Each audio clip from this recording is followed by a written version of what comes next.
Rieccoci cari telespettatori, ben ritrovata Maria Pistorello, segretaria SPI-CGIL di Vicenza, e parliamo delle novità e quindi rivalutazione delle pensioni. C'è qualcosa di interessante da sapere? Interessante, intanto tutti i nostri pensionati e le pensionate che hanno ricevuto la pensione qui nel mese di gennaio avranno visto che c'è stato l'aumento, la rivalutazione, quella che è la rivalutazione annuale delle pensioni che scatta nel mese di gennaio e che viene fatta in base al dato, all'indice di inflazione dell'anno che è appena trascorso. Ora il tasso di rivalutazione quest'anno è dell'1,4%.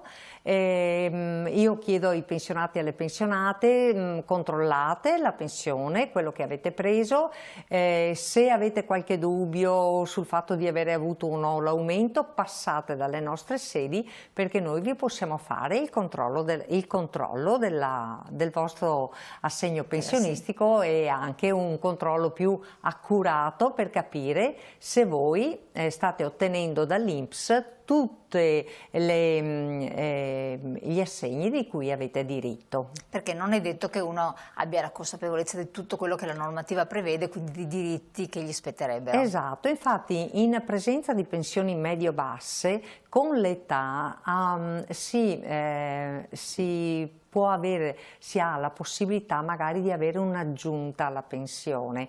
Si tratta di cosiddetti diritti inespressi, diritti che maturano con gli anni, ma l'INPS non riconosce automaticamente, te li riconosce solo se fai domanda. Noi come sindacato pensionati CGIL siamo in grado, grazie a una convenzione che abbiamo con l'INPS, di entrare nella banca dati, scaricare i documenti del pensionato che si rivolge a noi e di fare un controllo e eventualmente la domanda per il riconoscimento di questi benefici economici da avere sulla pensione. Perfetto. Chi cura un invalido o una persona che ha delle disabilità ha qualche diritto? Allora, nelle nostre sedi possiamo dare anche informazioni perché esistono per le persone invalide al 100% che vengono curate a domicilio, esistono dei benefici che possono essere erogati dal comune o dalle ULSS.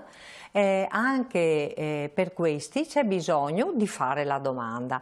Naturalmente noi possiamo dare tutte le informazioni del caso e vedere insomma dove, in quale posto dirottare insomma le persone per fare la domanda. Benissimo, ricordiamo comunque di rinnovare la carta d'identità perché ad agosto scade, quindi questa è una cosa fondamentale. Certamente, questo è fondamentale, la carta d'identità serve sempre, quando venite nei nostri uffici mi raccomando, carta d'identità, poi quella... Che va rinnovata, quindi non più quella cartacea ma quella digitale. Grazie Maria Pistorello, grazie a voi di averci seguito, a presto.